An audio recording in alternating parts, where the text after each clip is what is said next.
Ladies and gentlemen, there have been a lot of people, including myself, who's been trying to prove that the United States is in bankruptcy and trying to give you what you need to prove that they're in bankruptcy.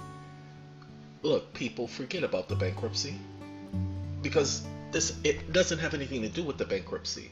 What you need to understand is that we're under military jurisdiction, military rule.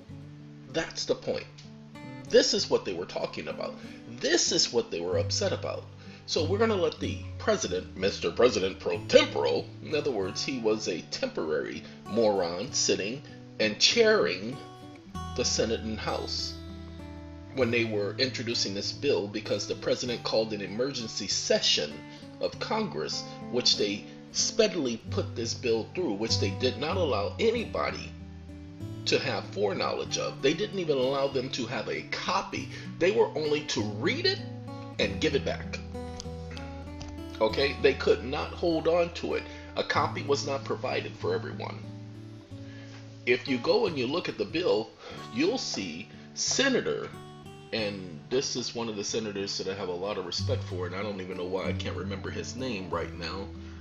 Oh God, he's the one who was really going after and trying to get it taken care of. And because I mentioned that I have a lot of respect for him, now I gotta find him. And you guys hear me talk about him all the time. He was the one who was talking to Stiegel. And it starts with an N, I think, but I can't think of his name. This, you know, it's one of them little mind blockages thing.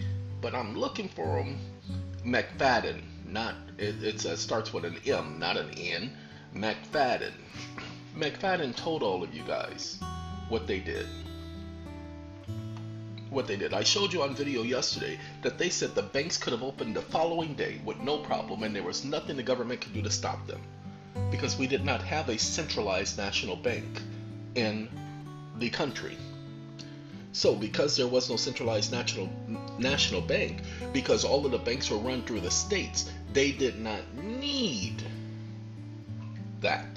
Now, I haven't read that. It says, but all of those acts, whether done now or whether they are going to be done in the future, come under Section 5 of the Act of October 6, 1917. Pay attention. That is a military act. The president could issue other proclamations. The senator from India said, so long as they are pursuant to law. But the other ones weren't pursuant to law, including the one that was announced, Proclamation 2039, 2038, and 2040. I think most of us will agree that under any ordinary circumstances, the words of the senator has indicated should come out. But the section, as I look at it, is not really as bad as it appears on its face. Excuse me? It would behoove you guys to take a look at this act. I'm going to prove to you, just not with my words, with their words, that we're under military jurisdiction. Let's let Dave tell you about it, huh? Hey Dave, talk to the people. We're going to keep the music in the background. Dave is just going to be speaking the music. He's going to get a little bit of rhythm going on. 1 second. What about Section 3, I don't want to subsection? go that far. I want to go to the top. Because this is the bottom. We started from the bottom. Now let's get back to the top, y'all. Okay. And then I actually gotta do this, because if I don't stop it and then restart it, it won't start. The President pro tempore. Are there any further amendments? There being no further amendments, the question is, shall the bill be read a third time? Mr. Connolly. Mr. President, I desire to detain the Senate for only a moment. Now, before we go on, let me let you know they did read the bill a third time. Okay? So, they're not putting that part in because this would be a really long conversation. 1 second. I agree with senators who have made observations with respect to the momentous character of this legislation. I realize that in time of peace we have perhaps never been called upon. In time of what? Did he say they were in a time of peace? So why are they messing with the Trading with the Enemies Act, which was only supposed to be enacted in times of war? This was 1933. The United States World War III started in 1933, later that year, but they had not. Of course, World War III would start later that year. I mean, World War II, excuse me. Of course, it would start later that year. Why would World War II start later that year? Because this was all a plan. Who do you think controls wars? They had to control the rest of the nations. That's why when World War II ended, what did they create? Was it not the United Nations? The International Monetary Fund? But it's okay. Shh, don't tell nobody. Let's read. To vest such transcendent powers in the executive as are provided for in this bill. But, Mr. President, I view this emergency as being such as is incapable of being met by the slow processes of ordinary parliamentary procedure. It is an emergency which can be adequately dealt with only by the strong arm of executive power, and therefore I expect to vote for the bill, though it contains grants of powers which I never before thought I would approve in time of peace. But let me observe that the responsibility for its execution is also going to rest upon the executive officers charged with its administration. It is important, Mr. President, to open the banks, but it is much more important to keep them open after they are once opened. I want to express regret that no member of the Committee on Banking and Currency has given the Senate any information as to the limitations that will be imposed or as to the methods that will be prescribed by the Treasury Department as to those banks which it is expected will open tomorrow. I want to warn those authorities that if the banks of the country on tomorrow are opened without limitation and without restriction, we shall be presented on the following day with conditions more critical than they are today. I express the hope that the administrative officers yonder in the Treasury, those who are advising them, will act with prudence, with vision, with foresight, because public opinion in America today is excited, it is irritated, it is stirred with reference to the banking situation as it has not been stirred in many years. It is in a state of flux, and if the authorities do not act with wisdom and with caution we may be plunged into a situation more dire than the one which is now presented. I have appeals from bankers of my own state beseeching the Congress to see that the methods which may be pursued in reopening the banks shall take into consideration the condition and the state of the public mind. Men who were anxious a few days ago to get their deposits. Ladies and gentlemen, there was so much just said, so that we don't skip anything or miss anything. Let me show it to you. If it'll let me. Uh-oh, it ain't letting me do exactly what I want. He says, it is an emergency which can, let's see if it's going to let me go, be adequately dealt with only by the strong arm of executive power. It says that the emergency could only be handled by giving the executive the power to handle it. Now pay attention. And therefore, I expect to vote for the bill, though it contains grants of powers, which I never before thought I would approve of in times of what? Peace. So that means that the October 6, 1917 Act Amendment was amended during a time of peace, was enacted during a time of peace. That is contrary to that law. Oh, but they amended it to say that he could declare national emergencies and it would apply. Interesting, ain't it? But let me observe that the responsibility for its execution is also going to be and going to rest upon the executive officer in charge. The administration, people. It's going to rest upon the administration. That's why they set up all of these agencies, so that the executive could implement its coup. Because that's all this was. And they did it for the sake of embarrassment. They didn't want to look stupid in front of the rest of the world, because they had allowed the banks to come in and leverage the entire country. Ladies and gentlemen, I don't think you all understand what was going on here. Had the banks been allowed to leverage this country and to demand its currency back, the gold, that would have left this country powerless and penniless. And guess what? I want you all to pay attention. It would not be where it is today, would not have won World War II with Britain. There's no way in the world it would not have had the power to do so. This is what they were worried about. Can you imagine? The country being completely bankrupt, nobody accepting its currency, nobody accepting its monies. You know some other countries that are like that. Venezuela is going through that now.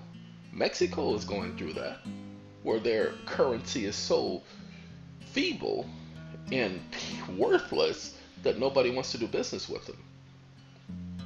That in order to get $10 worth of stuff done, they have to pay $10,000 of their own currency. Well, the United States was in a situation that they would have had, for every dollar, they would have had to pay something like $100,000, because they would have been that broke and the banks would have froze them out. So they were in a precarious situation. Did you mean perilous? No, I meant precarious and perilous. And so they felt they had no other option, because the banks told them, you have no other option. Either you put this bill through, or we will demand payment on our... You know what the United States should have said, and would have said, and could have said? We ain't paying you. Okay, that's what they should have said, because you all are the ones who caused this. McFadden had already told them, if they had brought in those executives from the bank, they could literally have frozen out the so-called money changers from that point on. Seized all of their properties, held them for treason, and we wouldn't be in this situation. There were other options, but they weren't going to consider those options. The biggest option was, if they had reneged on their contract, that would have been a violation of the right to contract clause. And many of these congressmen were in the pockets of the banks. How do you think they got in office? The same as today. How do you think they're getting in office? Do you guys see how every couple of years you hear about this scandal involving this congressman and that congressman? It used to be simple money scandals or bribery, but now we have sex coming out. I mean, look at Weiner. Y'all remember Weiner? If they didn't put that fool in office, and it was a joke from the very beginning, when they put that fool in office, and then what is the first thing? You get pictures of him showing his wiener to everybody. And then he goes to jail over his wiener, and his last name is Weiner. Ladies and gentlemen, if you can't see the sarcasm and the sheer ironic stupidity of it all, that they did that on purpose. But we're not here, we're not there. Like I said, just pay attention to what they're saying. Now we're gonna let them finish, because they got more to talk about. Okay, I thought I took care of this right here. We were supposed to get rid of those hyphens so that the words will go ahead and be read. But now we're gonna continue, so y'all just give me 1 second. From banks and whose anxiety caused this situation, will be more anxious perhaps tomorrow to get those funds when the banks are reopened. It is more important to keep them open when they shall have once been opened than that we shall be in any haste about reopening them on the morrow. As for myself, I would prefer to see the banks remain closed for another week, if necessary, in order that we might approach the subject with maturity and with deliberation, rather than that in our haste we should throw their doors open only to have them slammed again in our faces. I appeal to those who are in charge of the legislation, I appeal to those who have access to the ears of the executive, I appeal to those who have an audience with the Treasury, and with the... Wait a minute, hold on. Why is he appealing to those who are in charge of the... Who's in charge of the legislation? Oh, that's right, the legislation was introduced without a name. It was introduced without a sponsor. It was introduced without an author. Ladies and gentlemen, I need you to understand, you can't introduce legislation into Congress without there being an author and without there being a sponsor of the bill. Pay attention, I told you yesterday that I am calling Rand Paul to testify. Why? Because he was the sponsor and the author of the bill. Remember, I told, I'm just a bill. Yes, there's a procedure that has been there since the stupid Constitution was written on how they receive bills, how they're to be introduced, who can introduce them, who can't introduce them. So why is it that they can't find out who's in charge? Why is it that McFadden and others had to argue, wait a minute, we don't even know who the author is. The author is unknown. They're telling you that they're violating procedure. They're claiming, well, it's because of an emergency. No, it's not an emergency. All you got to do is tell us who it is. Are you refusing? Now it says, he appealed to those who have access to the ears of the executive. Excuse me? So you mean that there are some people who had special access? I appeal to those who have an audience with the Treasury and with the comptroller of the Treasury and with the Federal Reserve? Why does the Federal Reserve have to? Oh, because they were now given power through this legislation. We'll talk about that in a minute. Hold on. Controller, and with the Federal Reserve banks, and all of those charged with responsibility, that when the banks are reopened they be reopened only subject to such conditions and such limitations as will ensure their remaining open. Mr. President, because of the dire extremity with which we are faced, because of the threats to the finances of the whole country, I shall support the bill, though I do so with reluctance because of the far-flung powers which the legislative bodies of the Republic are giving to the executive. The far-flung powers which the legislative body is giving to the executive? But the legislature can't give more powers to the executive. The powers come from the Constitution, not from Congress. Congress doesn't have the authority to give power. All right, I infuse you with power. Go and conquer. They don't have that authority. But apparently, like he said, they gave them far-flung powers. In other words, extraordinary powers. See, this is what, when you go and look at the congressional notes for the act of, well, it's not the act, but the congressional notes for the National Emergency Act, I believe it was enacted in 1976. Okay, take a look at that and see how they said they gave the president extraordinary far-flung powers. They gave it to the executive, but what other role does the executive have? Does he not have the role as commander-in-chief? That's why this was done under the Trading with the Enemies Act. Look, ladies and gentlemen, they could have created a whole new act. But a whole new act would not have given the president far-flung powers. It had to be done under the military. And that's why they made it so that during any time of national emergency declared by the president, not declared by Congress, declared by the president. So that's why you keep hearing of the national emergencies declared by the president. President Trump just declared a national emergency because he understands this. I'm just telling you like it is. President Trump understands the power that he has, and you see him wielding that power. The power that he has is the power that these congressmen were talking about, that they were hesitant about. You see, he said he was closing the border, and the official said, no, that's a bad idea. And he says, I didn't ask you your opinion. And he ordered them to close it, and they left it open. That's why the head of Homeland Security was fired. That's why the head of the Secret Service were fired. Because they went contrary to the orders of their commander-in-chief. That's why they're not there no more. Okay, let's continue.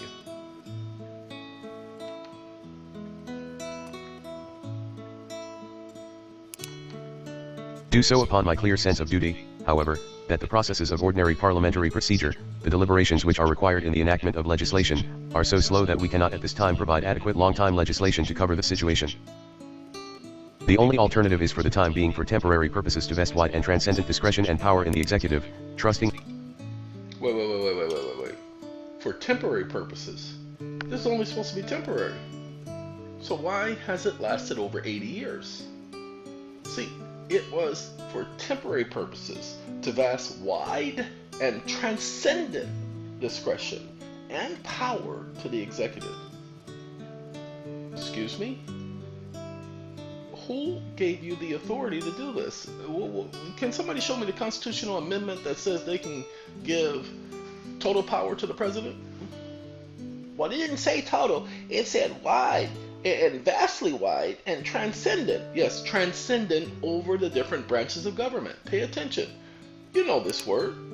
Transcendent, it's those like those beings that can transcend this reality. No, not that transcendent.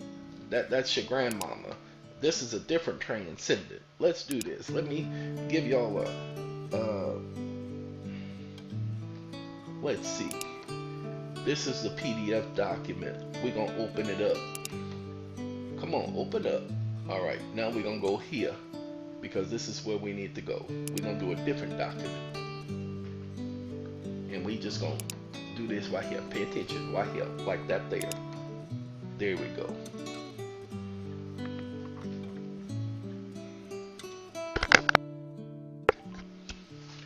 Now, I just want y'all to understand.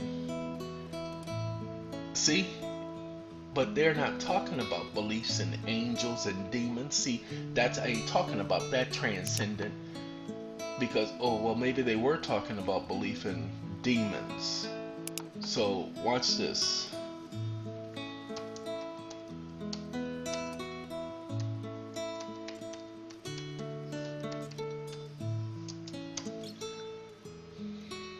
I just want the legal definition. Suppressing others. Ooh, permanent or supreme power. Now, why would a separation of powers government grant supreme power to the president? Interesting, huh? Let's go back and let Congress tell you what they were doing. How it was unconstitutional from the very beginning. Like I said, this was the Trading with the Enemies Act. They gave that power over the country to the executive branch. He operates under this act. He's operating under the commander-in-chief capacity. That's what Trump understands now. But I told you guys back in December when he was trying to build a wall, all he has to do is say that he's protecting the country. And there's nothing they can do about it. He declares a national emergency. There's nothing Congress can do because they gave him the power to do so. The president. They gave the president the power to do so, not Trump. They gave all presidents the power to do so. That's why Nixon could have stayed in office had he declared a national emergency. And had he declared that what he had done was to protect the country. There's nothing Congress could have done because he controlled the military, not Congress. But again, he wasn't in charge. The people who put him in office were the ones who were in charge. Let's continue. In his patriotism and in his judgment and in the patriotism and honesty of those who advise with him that those powers shall be wisely, patriotically, and cautiously exercised. Wait a minute, they were relying on the president to be honest? To be a patriot? To do things fairly? And the people who advised him, so they said you can do it as a conspiracy? Because that's what they're saying. They're not saying, oh no, we're going to put limitations. They're saying it will be at his discretion. Okay? He gets to do whatever he wants. Hey? And they were entrusting him. So they were making a trust agreement. Pay attention. Trusting in his patriotism. People, they were creating a trust. Let's continue. Mr. Tidings. Mr. President, I am sorry to have to take just a minute, but I want the record to show that I voted for the amendment offered by the senator from Louisiana FMR. Long. The legislature of my state unanimously last night adopted a resolution asking that I cast my vote in this fashion. We have approximately... Wait. What fashion? He said that they voted... Let's get rid of that. He said that they voted... The people in his state, the legislature, voted that he cast his vote in this way. He says that the adoption from the senator in Louisiana, see, they said the measure passed, that there was nobody who seconded. He's saying, oh no, I did second it. He's speaking now. He's saying, I did second the motion for the amendment. And they said nobody accepted, so it doesn't pass. Okay? But now he's coming out and saying, oh no, I did say something, but you didn't hear me. You were ignoring me. Let's continue. 200 STA banks in Maryland, and grave consequences may ensue in reference to the effect of this legislation upon those banks. I am glad to say, however, that the senator from Virginia Mr.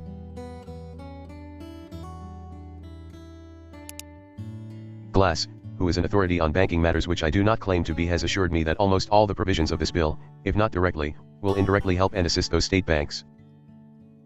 I did, however, want the record to show that I voted for the amendment, and I shall, without saying more, vote for the bill. Mr. Reynolds. Mr. President, I should like to have the record show that I likewise cast my vote for the amendment submitted by the senator from the state of Louisiana, Mr. Like I told you, they initially said nobody voted for him. These individuals are stepping up and saying, oh no, I voted for him. And you people need to recognize that. You're sitting up here saying the record shows that nobody voted. We're saying we did. See, there should have been a full floor vote, but there wasn't regarding the amendments. Let's let it continue, y'all.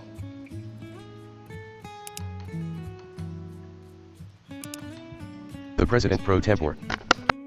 The question is, shall the bill be ordered to a third reading and read a third time? The bill was ordered to a third reading and read the third time. Mr. Shipstead. Mr. President, I should like to ask a question of the senator who has charge of the bill. The bill evidently is aimed, in part, to reach those who hoard gold. I find nothing in the bill to indicate that it will reach those who have hoarded gold by taking it abroad and buying foreign exchange. I should like to know if there is any provision in the bill to enable the Secretary. Wait a minute, did y'all see that? The bill talked about those who hoarded gold in the future. It ain't talking about the banks and the billionaires who took the gold out of the country in the first place. Before they declared the national emergency, the banks were shifting the gold out of the country. The bill only applied to those who hoarded gold in the future.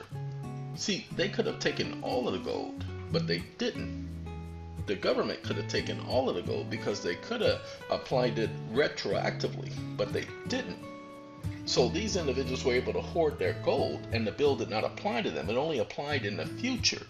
Watch and see, this is what he's bringing up. Of the Treasury, when he compels people in the United States who have gold or gold certificates to turn them over to the Treasury, also to compel them to turn over their foreign exchange which they have bought within the last few months, shipping their gold and their capital and their resources out of the country for the purpose of hoarding in foreign countries. Mr. Fletcher. Mr. President, I cannot see how anyone can ship gold unless he can get possession of it somewhere, somehow. Of course, this applies to that very step. One must first get control of the gold before he can ship it. Mr. Glass. Mr. President, if the Senator will read Section 2 of the bill, he will see that the President is there authorized textually, through any agency that he may designate, or otherwise, to investigate, regulate, or prohibit, under such rules and regulations as he may prescribe, by means of licenses or otherwise any transaction in foreign exchange. They will be the first people the Treasury officials will go after. Wait, I'm sorry, this is Glass of Glass-Steagall. Glass does not mention that they can't read it because they weren't allowed to hold on to a copy. He has the copy in his hand, people. So it is obvious as a promoter of the bill that Mr. Glass had a hand in writing the bill. Shh! Let's continue. Mr. President, the answers, in my judgment, are not responsive to the questions asked by the Senator from Minnesota. The Senator from Minnesota asked in effect whether the penal provisions of the bill are relating to hoarding are retroactive. They are not, as I interpret the proposed statute, and I do not believe they could be made retroactive. The provision in Section 2 is directed against future acts. Mr. Shipstead. What about Section 3, subsection N, on page 3, which reads in part, N, whenever in the judgment of the Secretary of the Treasury such action is necessary to protect the currency system of the United States, the Secretary of the Treasury, in his discretion, may require any or all individuals, partnerships, associations, and corporations to pay and deliver to the Treasurer of the United States any or all gold coin, gold bullion, and gold certificates owned by such individuals, partnerships, associations, and corporations.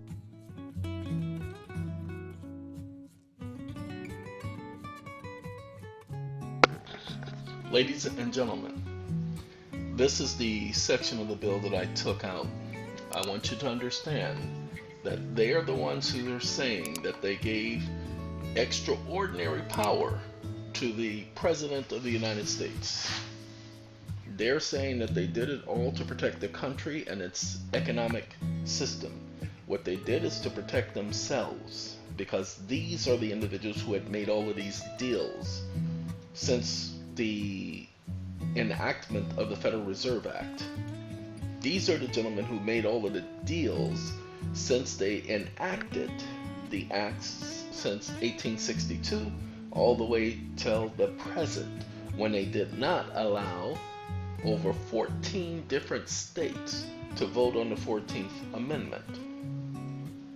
These are the ones. Now, look, ladies and gentlemen, I don't claim to be an expert at law. I just claim to be me. And what I have been able to do over the years is I focus on words. I focus on key phrases. I focus on things people say. But we all do it, but I do it my own unique way. So, as I did not know about the March 9, 1933 Act, I didn't find out about it until 2012. I knew about the bankruptcy, but I didn't find out about the act. I didn't know much about it. Didn't care about the so-called Act of March 9, 1933. Because everybody was talking about HJR 192, so I read over HJR 192. The only problem is, HJR 192 is a problem. Why? Because HJR 192 has been, in some senses, declared null and void. In other senses, not declared null and void. But here's the problem that people are not taking into consideration. The law does not apply. Every act enacted by Congress under their commercial capacity, Congress became a commercial entity in 1929. That was Congress. That's when they also changed the name of the court, who became a corporate entity in 1929. Everybody keeps saying the United States became a corporation in 1871 under the 1871 Act of February 21st, 1871. Ladies and gentlemen, Congress, the United States courts, through the Administrative Office of the United States courts, and the Supreme Court all incorporated or started using EINs the 29th year of our Lord, well, the 2000 or the 1929th year of our Lord, or 1929. That's when they started their corporate business. Well, any time the government engages in commerce, doesn't matter if there has been some change in some law by Congress. Anytime the government engages in commerce, whether militarily or otherwise, well, pay attention, since we've been under military rule since 1933, we have the largest commercial trader and business developer and business engaging entity in history known as the Department of Defense. So since we're under military rule, the Department of Defense engages in commercial business 24 hours a day, which means even they don't have the power to rule. It's negated by the fact that they engage in commercial business. All right, finally, let's talk about this issue of the right to travel. Because a lot of people are spewing this out of their mouths at police officers. You're asking the wrong question. You need to be asking, I'm sorry, is there a problem? And let them explain. Wait, are you saying that I do not have the right to travel? Are you saying that I cannot travel to and from wherever I choose without being licensed? Just that simple. You even ask your traffic court judge that. Just ask them the question. Are you saying I do not have the right to travel to point A and point B without a license? And then they'll let them answer, because they'll tell you, well, if you're doing this and if you... No, I'm just asking the question. So you're not saying I don't have the right to travel. Wait, are you saying I don't have the right to go about my non-commercial business, taking care of my household and consumer goods, not for profit or for gain, without being harassed or molested? Ladies and gentlemen, you have the right to pursue and engage in consumer and household related matters. Not for profit and not for gain. Okay? You have that right. So don't sit up there and start telling people what your rights are. That's where you guys are going wrong. You're not asking the right question. You should be asking, are you saying I do not have that right? Because they're always questioning you to explain yourself. Don't answer their question. Give them a question. You can't answer a question with a question. Who says that? You can do whatever you want. It's your mouth. So they ask a question. You say, are you saying that I do not have the right? They'll ask you another question. Excuse me. As I said, are you saying that I do not have the right? Until you answer my question, I won't be able to answer yours because I don't understand the context of your question. Then they'll try to explain the context of their question. So are you saying that I do not have the right? I just need you to state on it for the record that I don't have the right to travel from point A to point B without engaging in commerce and or for profit and or for gain, without being molested and harassed or being regulated. That as a private citizen, I can be restricted in my exercise of my conscionable rights. Didn't say constitutional, I said conscionable. Conscience. Inalienable and alienable. You guys didn't know that that equated to conscionable, right? Oh, I'm so sorry. So you have a conscionable right. What is it? What do you mean by conscionable? Well, technically, it just means because you're conscious, because you're a man or a woman, because you are aware, you have certain rights automatically that are not given to you, that are yours by just being. You don't have to explain that to them. I'm just explaining it to you. When I talk to them, I don't explain myself. Now, I will correct something. I've had a judge ask me a question at least 4 times over the past 5 years that I've explained things to him. And, you know, normally it'd be, I ain't got to explain nothing to you. You're a scholar. But see, in certain situations, if you don't explain, you allow them to construe. So let me do this again.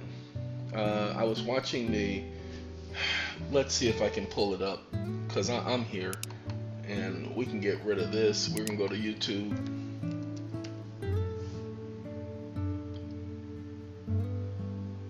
We can go to YouTube, y'all. And we can go to Mr. Hall.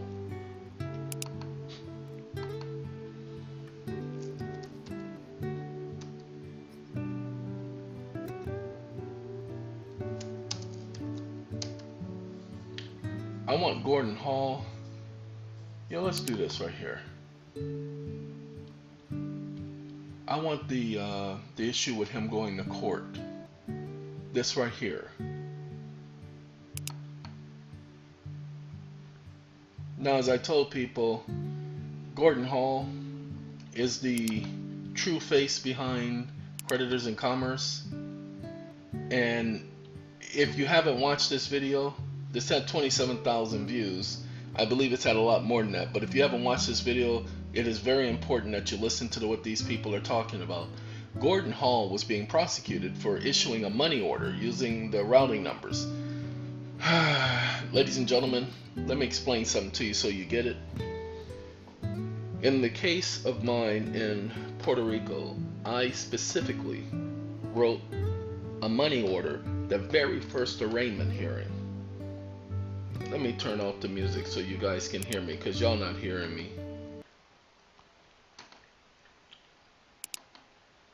Ladies and gentlemen, I wrote a money order, and on that money order, I did it in pencil, because I asked the stupid officer, because they were doing the arraignment the very next morning. So I asked the officer for a pencil and a piece of paper, and he gave it to me. Told him I had to write out a motion. He gave me a simple piece of paper, and I hurriedly wrote out a $2 million money order. And I told the judge, after he did the arraignment, I have something I need to put into the record. You know what he told me? Well, what is it?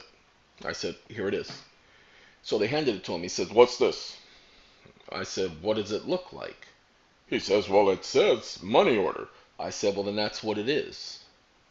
He says, okay, well, the court notes it and puts it into the record, and files it into the record. Sorry, he literally used the word files it into the record.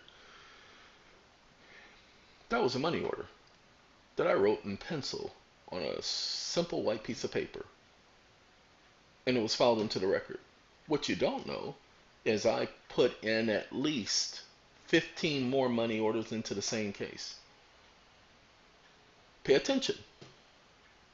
One of them for 680 trillion, two of them for 420 trillion, and several of them for millions. And nobody ever brought a charge.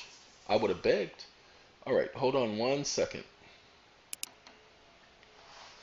What I'm saying is Mr. Gordon Hall didn't make it an issue of his case, and he should have. He should have brought in the March 9, 1933 Act. But he had an attorney. Now, they did bring up some important points as to what exactly a money order is and what it is not. They did bring up some important points as to what type of instrument. Was it fictitious? Was it fake? There was nothing fake about it. But this moron, and I don't like none of these judges here, okay, especially this idiot, and I call them idiots, and I'm in their jurisdiction, okay, this idiot, oh, let me see if I can show y'all who they be. Not there.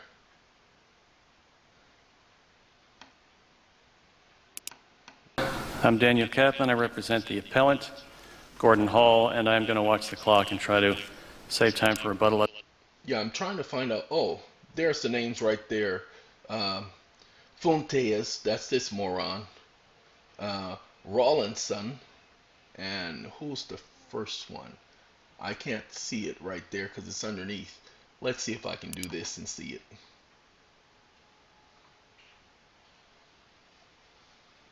Nope, still can't see it. But this is the, oh, this is Fletcher. But I can't stand this moron. Okay?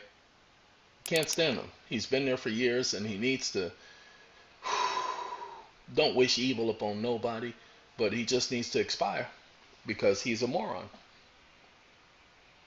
Now I'm saying natural causes, okay? Hopefully it happens sooner than later. Are you saying you wish death on somebody? No, I'm just saying that the world would be much better off. The Ninth Circuit would be much better off because he is a moron. He knows right from wrong, and then he plays games. Go ahead and listen and see how he keeps trying to put words in, let's bring it up again, in his mouth, and he keeps catching him. He keeps trying to get him to say that he did, that his client did something, or that he's suggesting something, and he's not. Okay, this is the one who is more reasonable because he just simply says it's a protest. He doesn't think the man should even be brought into anybody's court. He said it's a simple protest, and she's on a neutral side. So you got moron, semi-moron, and quasi-moron. Again, 5 money orders for $680 trillion that I showed all of you, that I wrote to the U.S. Treasury. I could not pay off the national debt. It is illegal to try to pay off the national debt by yourself. That is called economic terrorism. So I basically put them in my name to go ahead and pay off my debt to society. And whatever they wanted to do with the overage, knock themselves out. And right after that was done, go back and pay attention. Then they allowed the hypothecation of individual hedge funds and other so-called securities and trades. If you don't know what hypothecation is, you need to do some research. Once they did that, I don't care how much you made a money order for and how much you deposited, it wouldn't have mattered because all they could do is wipe that away the very next day. Remember, there is no money, there is no currency in the United States. Now, when I say currency, I'm talking about the actual thing that gives it power. Legal tender is not money. The government cannot give you its full faith and credit. You cannot rely on the government's full faith and credit. Why? Because the government's full faith and credit was thrown out the window with the March 9, 1933 Act. Why? Because that's when we became a military dictatorship. You heard me say it. We've been a military dictatorship from that point. That's why the whole country is run by the administration. That's why the judges and the courts administer justice. It's all administration. It's all administrative. Don't take my word for it. A lot of people will say, oh, he's crazy. He's out of his mind. Go back and look at the preamble to the United States Constitution. Look at the fact that the government is an administrative government. The Supreme Court administers business. Congress administers business. And the presidential office, the executive branch, administers business. They're all doing administrative business. That's why they created the Administrative Procedures Act, because the other branches of government was like, we gave them too much power. But it's too late. You can't take it back. See, if they amended the Trading with the Enemies Act, the president would have said, well, that won't apply until the national emergency is over.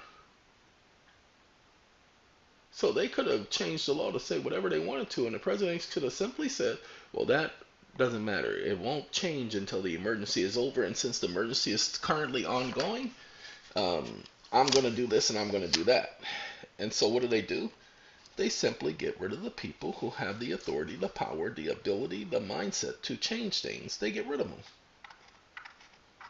You guys saw there was this one character. Now, I'm not saying he was good or bad. I didn't know the man. Man wasn't my friend.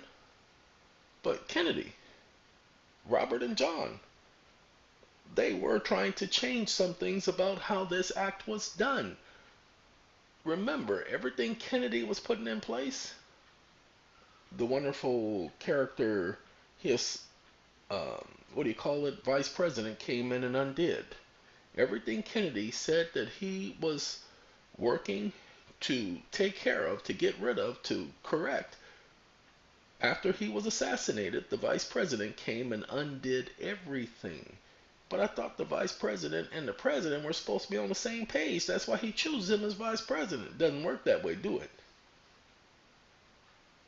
All you got to do is go back, ladies and gentlemen, and realize that the measure that was put before Congress on March 9, 1933 was a so-called democratic measure. So again, those of you who think something is there's a difference between the Democrats and the Republicans, you got a lot of things coming to you, because you need to stop thinking that there are two different sides. Right now, if you look at the news, you will find one thing, that there is a lot of